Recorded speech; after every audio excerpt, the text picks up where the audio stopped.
आप सभी को नमस्कार। उम्मीद करता हूं आप सब बहुत अच्छे से होंगे और आप सबकी तैयारी भी बेहतर सही दिशा में चल रही होगी। नहीं चल रही है तो उसको चलाना पड़ेगा, क्योंकि अब समय आपके लिए नहीं बचा है, अब समय आपकी परीक्षा में नहीं बचा है।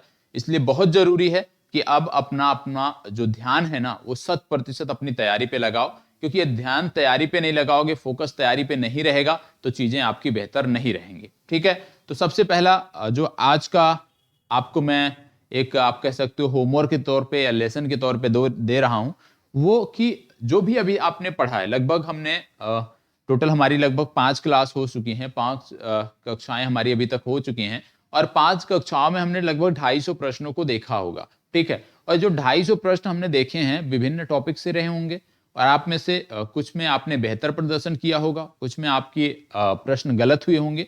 तो कम से कम जहां पे प्रश्न आपके गलत हो रहे हैं ना, उन सेक्शन को आपको नोट करना है। ठीक है, पीडीएफ इसकी हमने बोला है आपको 100 प्रश्नों की पीडीएफ आपको मिल जाएगी। वो पीडीएफ बहुत जल्द मिल जाएगी और पीडीएफ जब मिल जाएगी तो निश्चित रूप से चीजें आपकी आसान हो जाएंगी और आप उसको बेहतर कर पाओगे। अब यहाँ पे दो चीजें और हैं कि करंट अफेयर्स आप रेगुलर कर रहे हो रात्रि 11 बजे, वहां से नोट्स बनाते हुए चलेगा। मैंने एक वार्षिकांक मैंने आपको बोला था जिसमें हम पूरे एक वर्ष का अध्ययन करेंगे, वह भी सीरीज प्रारंभ हो चुकी है। 1 तारीख को मिली होगी आपको, उम्मीद करता हूं मिली होगी, नहीं मिली होगी तो मिल जाएगी। और ऐसे भी प्रत्येक रविवार अभी हमने उसका टारगेट रखा है कि रविवार को ही उपलब्ध कराएंगे। लेकिन जब आपकी परीक्षा नजदीक आएगी, क्योंकि एक वर्ष का हमें पूरा समाप्त करना रहेगा, तो रविवार में 2 भी एपिसोड हो सकते हैं, या आप कह सकते हो कि पूरा पूरा रविवार आपका वही सेशन चल सकता है लाइव। तो इस प्रकार की संभावनाएं बनती हैं, इस प्रकार की संभावनाएं हैं। तो आपकी जिम्मेदारी बनती है कि आप सबसे पहले जो आपको टारगेट मैंने दिया है, वीकली टारगेट, उसको आप कंप्लीट करो। वीकली टारगेट के आधार पे अपना डेली का टारगेट बनाओ और उसको 100% पाने का प्रयास करो, 100% कंप्लीट करने का प्रयास करो, क्योंकि आगे से आपके जो भी टेस्ट होंगे वो उसी आधार पे होंगे। चलिए आज की क्लास को शुरू करते हैं। बाकी जो भी बातें होंगी, जो भी चर्चाएं होंगी, वो 5 तारीख के बाद मैंने आपको बोला है, 5 जनवरी के बाद मिलते हैं। तो जो भी आपके चिंताएं हैं उनका समाधान आपको देखने को मिलेगा। पहला प्रश्न आज का है, ध्यान से देखना है और उसके बाद ही जवाब देना। देखो, जल्दबाजी में प्रश्नों का जवाब आप मत दिया करो। जल्दबाजी में प्रश्नों का जवाब देने से आपको नुकसान होगा, ये चीज आप ध्यान में रखो कि यदि आप जल्दबाजी में प्रश्नों का जवाब देते हो तो निश्चित तौर पे नुकसान आपको देखने को मिलेगा। तो अभी तक जो भी छात्र उपस्थित नहीं हुए हैं, सबसे पहले आप उपस्थित हो जाइए, सबसे पहली बात। और जब उपस्थित हैं तो आइए अब इसका जवाब देते हैं। प्रश्न संख्या 41, जहां से हमने कल की चर्चा समाप्त की थी, उसी के आगे हम बढ़ रहे हैं। तो बोला जा रहा, पौधे जो नमक युक्त मिट्टी में उगते हैं उनको क्या कहते हैं? ऐसे पौधे जो नमक युक्त मिट्टी में उगते हैं उनको क्या बोला जाता है, आपको बताना है। चलिए बताइएगा। ऐसे पौधे जो नमक युक्त मिट्टी में उगते हैं उनको क्या कहते हैं? फास्ट जवाब। देखो, नमक युक्त मिट्टी में सारे पौधे नहीं उग सकते हैं, और ऐसे पौधे जो नमक युक्त मिट्टी में उगते हैं उनको बोला जाता है हैलोफाइट। याद रखिएगा, हैलोफाइट जो पौधे होते हैं ये नमक युक्त मिट्टी में उगते हैं। याद रखना है, हैलोफाइट जो पौधे होते हैं ये नमक युक्त मिट्टी में उगते हैं। सी विकल्प आपका इस प्रश्न के लिए सही उत्तर रहेगा। बढ़ते हैं आगे और देखते हैं अगला प्रश्न।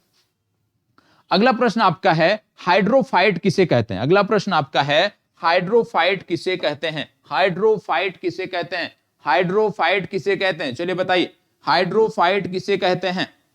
हाइड्रोफाइट किसे कहते हैं बताइएगा। हाइड्रोफाइट किसे कहते हैं? हाइड्रोफाइट नाम से ही स्पष्ट है, एक सामुद्रिक जानवर को, एक जलीय पौधे को, एक जड़ रहित पौधे को, एक पौधीय रोग को। हाइड्रोफाइट्स उन पौधों को कहते हैं जो जल में उगते हैं, मतलब जो जलीय पौधे होते हैं उनको बोला जाता है हाइड्रोफाइट्स। हाइड्रोफाइट्स क्या है? जलीय पौधे का एक वर्गीकरण है। जलीय पौधे को हम बोलते हैं हाइड्रोफाइट्स। आगे बढ़ते हैं, प्रश्न संख्या 43 या प्रश्न संख्या 3 आज का। मरुदभिद किस दशा में पनपते हैं? जो मरुदभिद हैं वो किस दशा में पनपते हैं, इनके लिए कौन सी दशाएं आवश्यक होती हैं, आपको बताना। चलिए बताइएगा, मरुदभिद के लिए कौन सी दशाएं आवश्यक हैं? फास्ट जवाब। मरुदभिद के लिए कौन सी दशाएं आवश्यक हैं? मरुदभिद के लिए कौन सी दशाएं आवश्यक हैं, आपको बताना है। मरुदभिद के लिए कौन सी दशाएं आवश्यक हैं, आपको बताना है। उष्ण व शुष्क, शीत व आर्द्र, शीत व शुष्क, या उष्ण व आर्द्र, बताइएगा। बोला जा रहा है मरुदभिद, मरुदभिद बोला जा रहा है। और मरुदभिद की यदि हम बात करें तो इसके लिए आवश्यक होता है उष्ण व शुष्क। याद रखिएगा, मरुदभिद के विकास के लिए आवश्यक होता है उष्ण व शुष्क, मतलब ए विकल्प इस प्रश्न के लिए सही उत्तर है। आगे बढ़ते हैं, प्रश्न नंबर 44। मृदा अपरदन रोका जा सकता है कैसे? मृदा अपरदन रोका जा सकता है कैसे, बताइएगा। मृदा अपरदन कैसे रोका जा सकता है? मृदा अपरदन कैसे रोका जा सकता है, आपको बताना है। मृदा अपरदन कैसे रोका जा सकता है? देखो, मृदा अपरदन हो गया, कैसे रोका जा सकता है? मरुस्थलीकरण को कैसे रोका जा सकता है? ये सब कुछ महत्वपूर्ण प्रश्न हैं जो प्रारंभिक परीक्षा के साथ साथ मुख्य परीक्षा में भी आपसे पूछे जाते हैं। यहां पे बोला जा रहा है मृदा अपरदन को कैसे रोका जाता है। आपके यहां तो बहुत ज्यादा होता है, आपके यहां बाढ़ आती है, कटान होती है, मृदा अपरदन आपके यहाँ तो बड़े पैमाने पर होता है। आपके यहाँ तो मुख्य परीक्षा का भी ये विषय है। अब आपके यहाँ निबंध जब जुड़ गया है तो ऐसे संदर्भ में इस प्रकार के जो तथ्य हैं उनको याद करना जरूरी है। मृदा अपरदन की यदि हम बात करें, क्या अति चराई द्वारा मृदा अपरदन रोका जा सकता है? आप जानते होंगे जो छोटे जीव जंतु, जैसे कि आप देखते होंगे बकरी हो गया, भेड़ हो गया, ये सब जब चराई करते हैं, इनके द्वारा जब अति चराई होती है ना, तो ये जड़ से उखाड़ देते हैं। जो घास होती है इसको जड़ से उखाड़ देते हैं। आपने देखा होगा कि जो गाय भैंस इस प्रकार के जानवर हैं, ये ऐसा नहीं है, ये एकदम जड़ से नहीं समाप्त करते हैं, लेकिन जहां पे बकरी चर जाती है या भेड़ चर जाती है वो पूरा का पूरा समाप्त हो जाता है। और जब वो मिट्टी उखड़ती है ना उसके साथ साथ, तो वहां पे उनका अपरदन देखने को मिलता है। तो अति चराई तो इसका महत्वपूर्ण कारण है। अति चराई से मृदा अपरदन बहुत बड़े पैमाने पर होता है। दूसरा है वनस्पति उन्मूलन से। देखो, वनस्पति उन्मूलन की बात मतलब वनस्पतियों को आप समाप्त कर रहे हो, और वनस्पतियों को यदि आप समाप्त करते हो तो निश्चित रूप से जहां पे आप कह सकते हो वनस्पतियां समाप्त होंगी, प्लेन सरफेस होगा, वर्षा की बूंदें डायरेक्ट आएंगी, और हवाएं जब तेज चलती हैं तो हवाओं से भी अपरदन होता है, तो वायु द्वारा भी अपरदन हो जाएगा वहां पे, और वायु के साथ साथ वहां पे जल द्वारा भी अपरदन देखने को मिलेगा, तो इससे भी आपका अपरदन होगा। ठीक है। अब है पक्षी संख्या में वृद्धि करना। पक्षी संख्या में वृद्धि करने से क्या अपरदन रोका जा सकता है? नहीं, ये गलत है। कैसे रोका जा सकता है? वन रोपण, मतलब ऐसे भूमि जहां पे वृक्ष आवरण नहीं है वहां पे वृक्ष आवरण को बढ़ाया जाए, क्योंकि हमने सुना है वृक्षों की जो जड़ें होती हैं वो मृदा को बांध कर रखती हैं, मृदा को बांध के रखती हैं, और इससे मृदा अपरदन देखने को नहीं मिलता है। इसलिए सी विकल्प आपका सही उत्तर होगा। एक प्रश्न आता है कि मरुस्थलीकरण को कैसे रोका जाए। मरुस्थलीकरण को हम कैसे रोक सकते हैं? और आप जानते होंगे भारत में एक बड़ी चुनौती है ये मरुस्थलीकरण की समस्या, क्योंकि लगातार जो थार का डेजर्ट है ना उसका प्रसार लगातार बढ़ रहा है, उसका प्रसार लगातार बढ़ता जा रहा है। हरियाणा के कई क्षेत्रों को वो लगातार कवर करता हुआ आगे बढ़ रहा है, और मरुस्थल के प्रसार को रोकने के लिए भी ना कहीं सबसे महत्वपूर्ण एक आप कह सकते हो वनारोपण ही है। जैसे कि मान लीजिए ये मरुस्थल का एरिया है, अब आपको क्या करना चाहिए? सबसे पहले मरुस्थल का जहां पे एरिया है कुछ पौधे ऐसे होते हैं जिनको यहां पे लगाया जा सकता है, ठीक है, जिनमें यदि हम पर्याप्त मात्रा में उनका ध्यान रखें, छोटे पौधे होते हैं तो उनका विकास हो सकता है। तो मरुस्थलीकरण के रोकने के लिए सबसे पहले कुछ ऐसे छोटे पौधों के बारे में हमें सोचना होगा जो मरुस्थल में भी जीवित रह सकते हैं यदि उनका देखभाल किया जाए। तो ऐसे छोटे पौधों को पहले हम लगाएं मरुस्थल के चारों तरफ जिस एरिया में उसका प्रसार हो रहा है, और छोटे पौधों के लगाने के बाद फिर इससे बड़े पौधे, इससे बड़े जो पौधे होते हैं उनको लगाया जाए, और फिर लास्ट में एक तृतीयक श्रेणी में जो है जो सबसे बड़े पौधे होते हैं उनको लगाया जाए। तो इस प्रकार से हम मरुस्थलीकरण को रोक सकते हैं। जब वहां पे वृक्ष लग जाएंगे, वृक्ष आवरण हो जाएगा, तो मरुस्थल का प्रसार जो है वो उतनी तेजी से आगे की तरफ नहीं होगा, रुकेगा। तो जरूरी है कि मरुस्थलीकरण का प्रसार कैसे रोकना है, वनावरण कैसे बढ़ाना है, या मृदा अपरदन कैसे रोकना है, ये सब आपको फैक्ट पता होना चाहिए। इसके साथ साथ भारत सरकार के कुछ लक्ष्य भी हैं। जैसे यदि आपसे पूछ लिया जाए मरुस्थलीकरण को रोकने से संबंधित प्रश्न पूछ लिया जाए, ठीक है, मुख्य परीक्षा में या निबंध में, तो भारत सरकार के कुछ लक्ष्य भी हैं। भारत सरकार चाहती है कि जो मरुस्थली क्षेत्र है ना उनको कृषि योग्य भूमि में बदलना है। भारत सरकार मरुस्थलीकरण को कम करना चाहती है, तो उसके जो लक्ष्य है ना वो भी आपको पता होना चाहिए कि किस वर्ष तक कितना लक्ष्य रखा है भारत सरकार ने, कितना हेक्टेयर भूमि को कन्वर्ट करने का, वो सारी जानकारी आपको होनी चाहिए। ये करंट अफेयर्स का विषय है, हमारे करंट अफेयर्स से जुड़ो, रात्रि 11 बजे सारी जानकारी मिलेगी। निम्नलिखित में से कौन सा एक जैव निम्नीकरणीय नहीं है? निम्नलिखित में से कौन एक जैव निम्नीकरणीय नहीं है, आपको बताना है। प्रश्न संख्या 45, फास्ट जवाब दीजिएगा। निम्नलिखित में से कौन एक जैव निम्नीकरणीय नहीं है, बताइएगा, फास्ट जवाब दीजिएगा। निम्नलिखित में से कौन सा एक जैव निम्नीकरणीय नहीं है? जूट की टोकरी, चांदी की, यहां पे चांदी की पत्नी लिखी है ना, यहां है चांदी की पन्नी, ठीक है, ऊनी चटाई, चमड़े का थैला। चांदी की पन्नी, जूट की टोकरी, चमड़े का थैला, ऊनी चटाई, बताइएगा, फास्ट जवाब दीजिएगा। प्रश्न संख्या 45, निम्नलिखित में से कौन सा एक जैव निम्नीकरणीय नहीं है? 245 का जवाब आपको देना है, बताइएगा। याद रखिएगा चांदी की जो पन्नी होती है वो जैव निम्नीकरणीय नहीं है, इसको बताइए। निम्नलिखित में से क्या जैव अपघटनीय है? इनमें से क्या है जो जैव अपघटनीय है, आपको बताना है। फास्ट जवाब, इनमें से क्या है जो जैव अपघटनीय है, आपको बताना है। फास्ट जवाब, क्विक जवाब आपको देना है। इनमें से क्या है जो जैव अपघटनीय है, आपको बताना है। चलिए बताइएगा। डीडीटी, पेपर, प्लास्टिक या एल्यूमिनियम। जैव अपघटनीय इनमें से क्या है, बताइएगा। प्रश्न संख्या 46 का जवाब दीजिएगा। इनमें से कौन सा है जो जैव अपघटनीय है, बताना है आपको। फास्ट जवाब, पेपर, डीडीटी, प्लास्टिक या एल्यूमिनियम। याद रखिएगा इसका सही उत्तर है पेपर। आगे बढ़ते हैं। प्रश्न संख्या 47, निम्नलिखित में से कौन सा प्रदूषण कारक जैवीय रूप से अपघटित होता है? ये तो अभी हो गया, सेम प्रश्न था, इसको छोड़िए, इसको बताइए। निम्नलिखित में से कौन सा जैव निम्नीकरणीय है? निम्नलिखित में से कौन सा जैव निम्नीकरणीय है, आपको बताना है। निम्नलिखित में से कौन सा जैव निम्नीकरणीय है? अभी हमने देखा था कागज के बारे में, तो ये विकल्प है कागज। निम्नलिखित में से कौन सा जैव निम्नीकरणीय है? ये सारी चीजें सेम है, इस पे नहीं जाना है। यहां पे बताइएगा।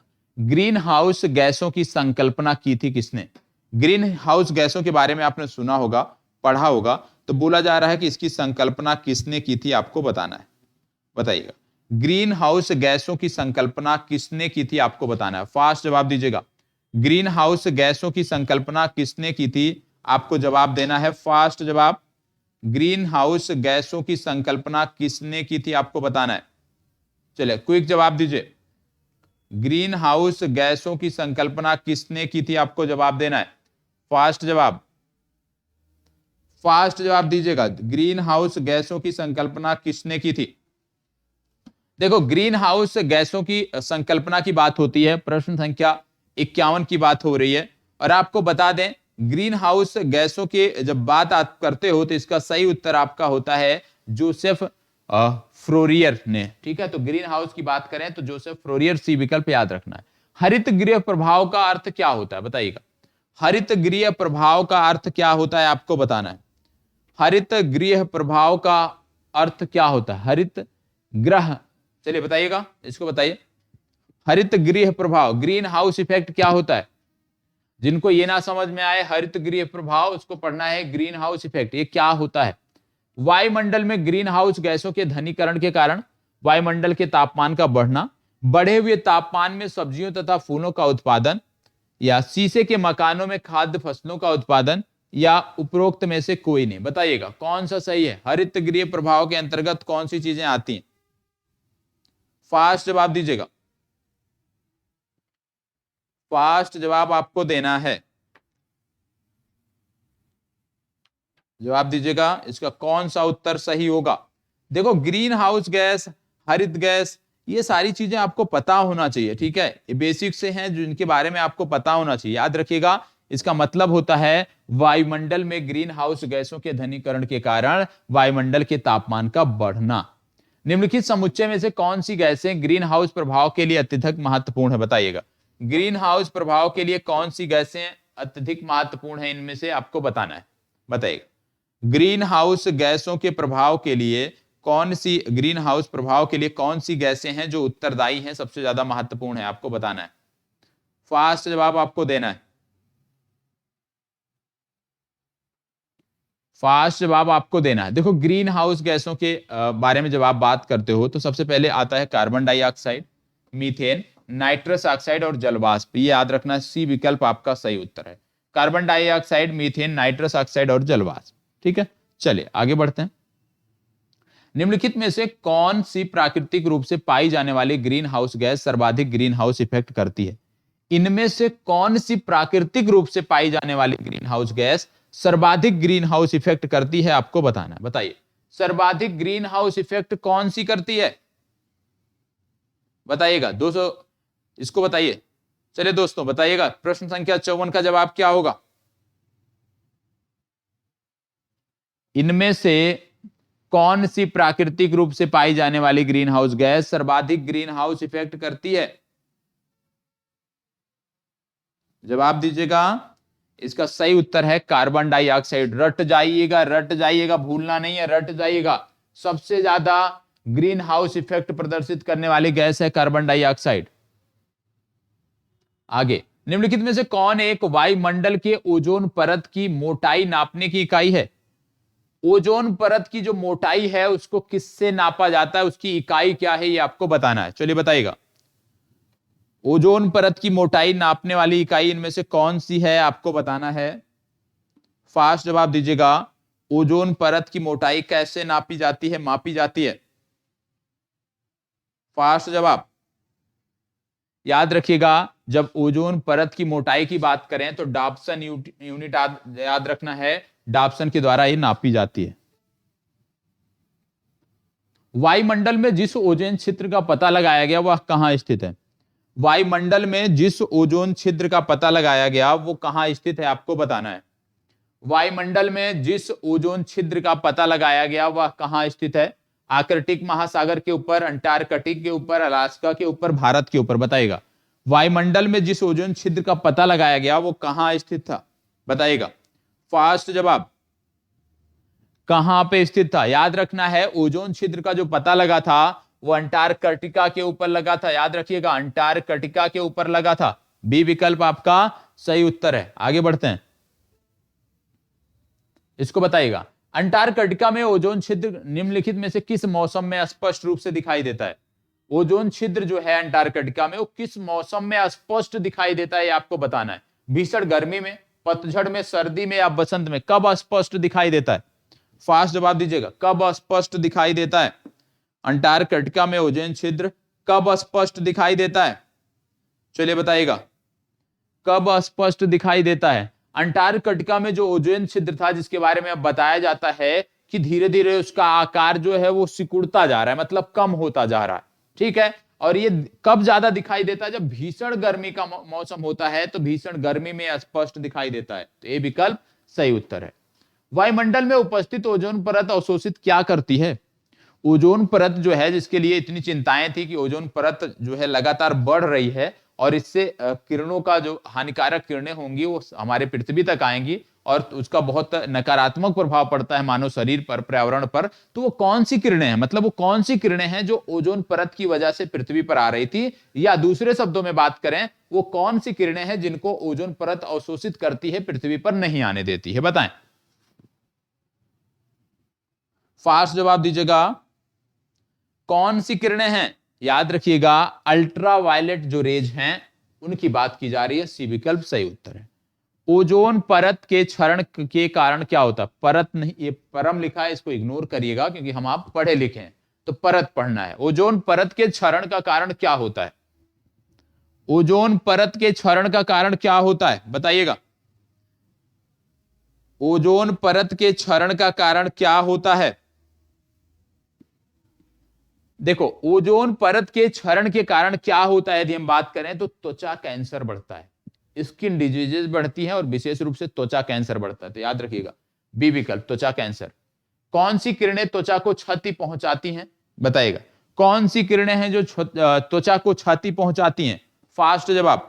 कौन सी किरणें हैं जो त्वचा को क्षति पहुंचाती हैं? फास्ट जवाब बताइएगा। देखो, मैंने आपको बताया था ना, एक ही प्रश्न कई संदर्भ में पूछा जा रहा है और यदि आप यहां से क्लास करने के बाद भूल जाओ तो निश्चित रूप से निराशाजनक हो। यहां पे ओजोन परत से जुड़े हुए कई सारे प्रश्न हैं, ठीक है, और सिर्फ भाषा उनकी बदली है। तो आपको सिर्फ और सिर्फ 100% इस क्लास में रहना है। यदि आप 100% इस क्लास में रहोगे ना तो मैक्सिमम चीजें आप लेके जाओगे। याद रखना है, ये है यूवी रेज, इन्हीं को बोलते हैं अल्ट्रावायलेट, ठीक है। इसको बताओ, ओजोन परत के होने पर वायुमंडल में होता है क्या? ओजोन परत के होने पर वायुमंडल में कौन होता है, बताइए।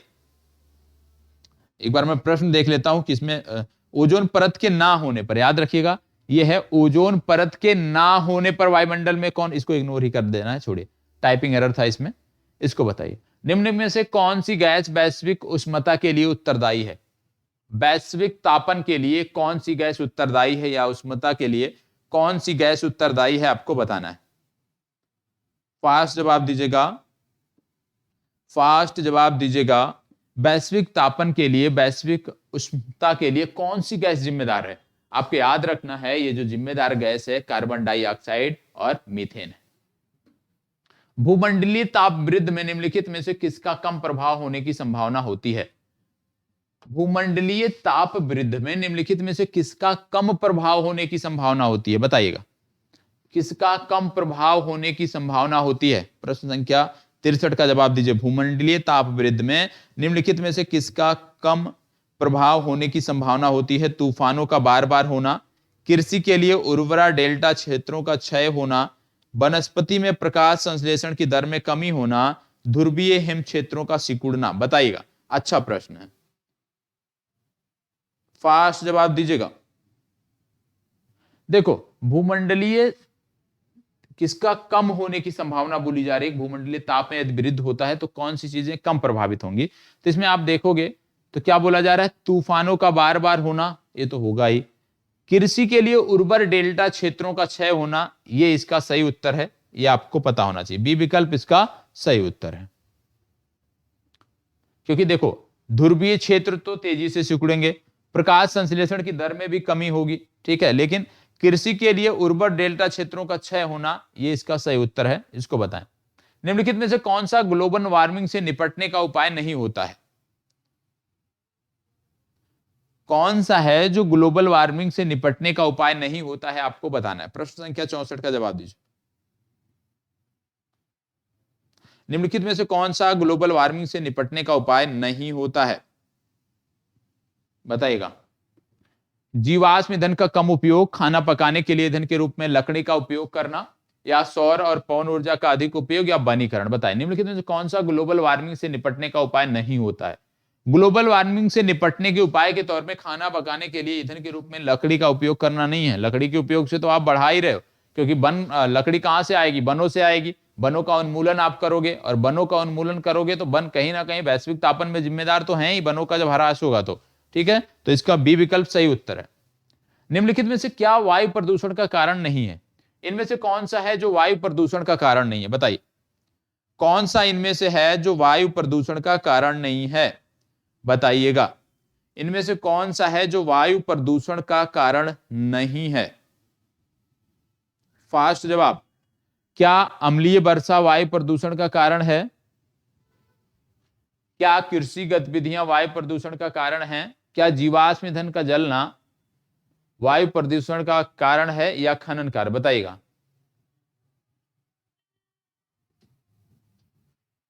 फास्ट जवाब दीजिएगा। याद रखिएगा, इसका सही उत्तर है बी विकल्प।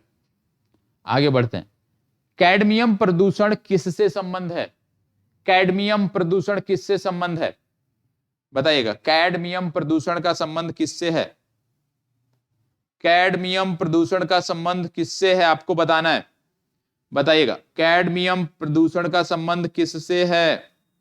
याद रखिएगा, कैडमियम प्रदूषण की जब बात करते हैं तो इटाई से संबंधित है, इटाई रोग से संबंधित है, ठीक है। चलिए, कोयला, पेट्रोल, डीजल आदि का दहन किसका मूल स्रोत है? कोयला हो गया, पेट्रोल हो गया, डीजल हो गया, इनका जब दहन होता है तो किसका मूल स्रोत है, आपसे पूछा जा रहा है, बताएं। फास्ट जवाब दीजिएगा, किसका मूल स्रोत है? फास्ट जवाब। कोयला, पेट्रोल और डीजल आदि का दहन किसका मूल स्रोत है, आपको बोलना है। देखो, कोयले को जलाएंगे, डीजल जलेगा, पेट्रोल जलेगा, तो क्या होता है भैया? वायु प्रदूषण ही तो होता है। तो सी विकल्प सही उत्तर है, इसको बताएं। सल्फर डाइऑक्साइड का प्रदूषण निम्नलिखित में से किसके अत्यधिक वृद्धि का सूचक है? सल्फर डाइऑक्साइड का यदि प्रदूषण हो रहा है तो किसके अत्यधिक वृद्धि का यह सूचक है, आपको बताना है। फास्ट जवाब दीजिएगा। सल्फर डाइऑक्साइड का प्रदूषण निम्नलिखित में से किसके अत्यधिक वृद्धि होने का सूचक है? याद रखिएगा, इसका सही उत्तर है लाइकेंस। वायुमंडल में कार्बन डाइऑक्साइड के संचयीकरण को कम करने का एक उपाय वनारोपण है, क्योंकि? बताइएगा, बोला जा रहा है कार्बन डाइऑक्साइड के संचयीकरण को कम करने का एक उपाय वन रोपण है, क्योंकि? फास्ट जवाब, फास्ट जवाब, क्विक जवाब दीजिएगा।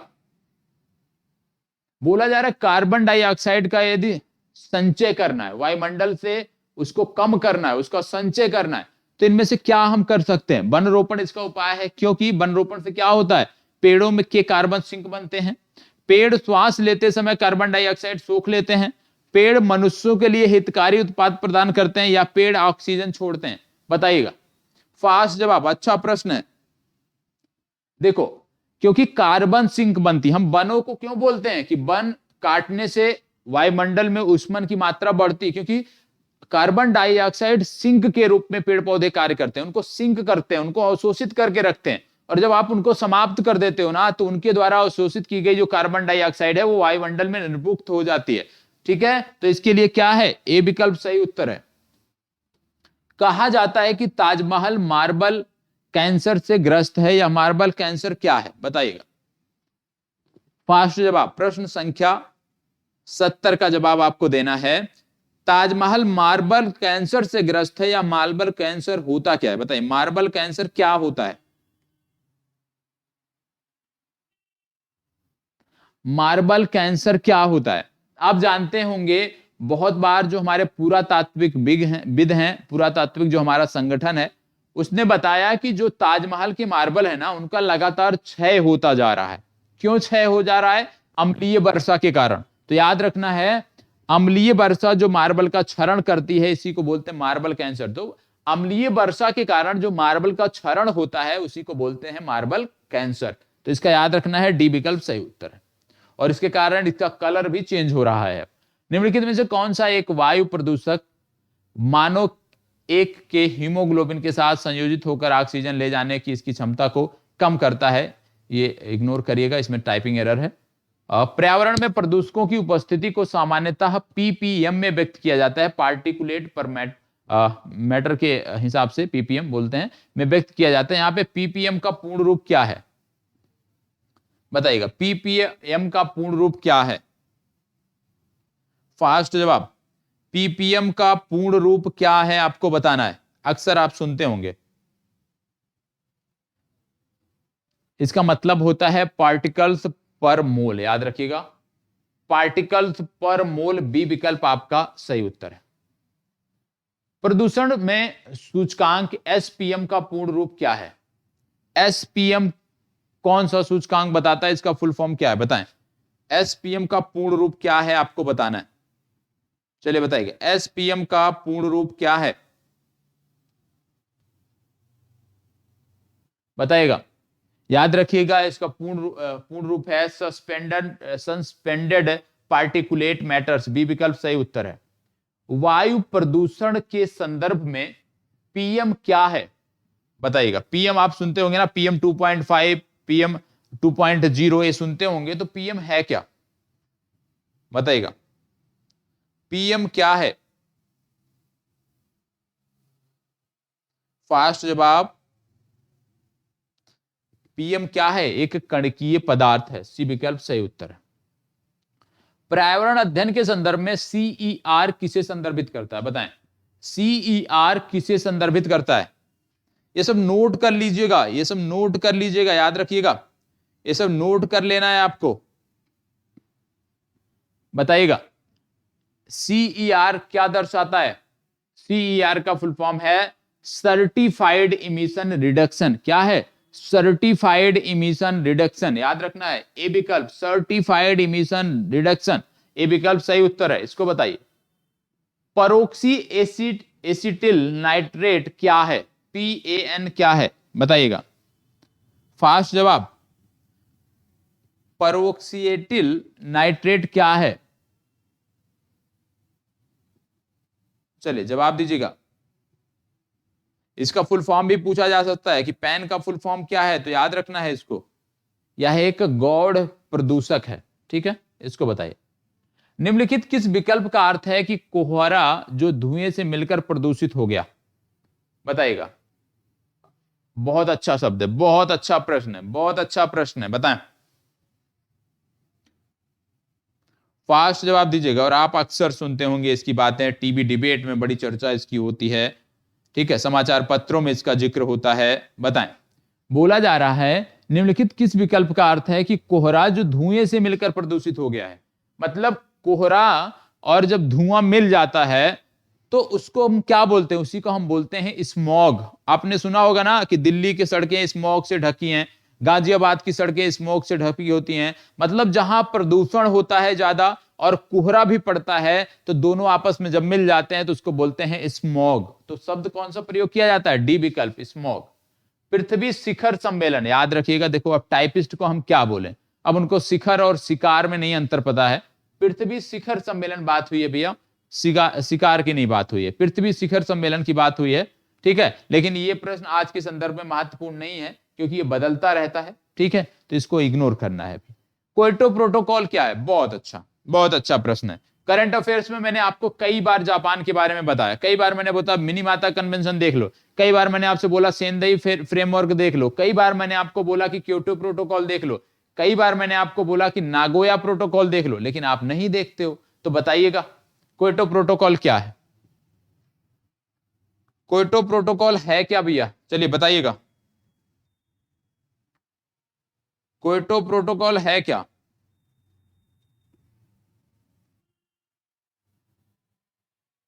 फास्ट जवाब, क्योटो प्रोटोकॉल क्या है?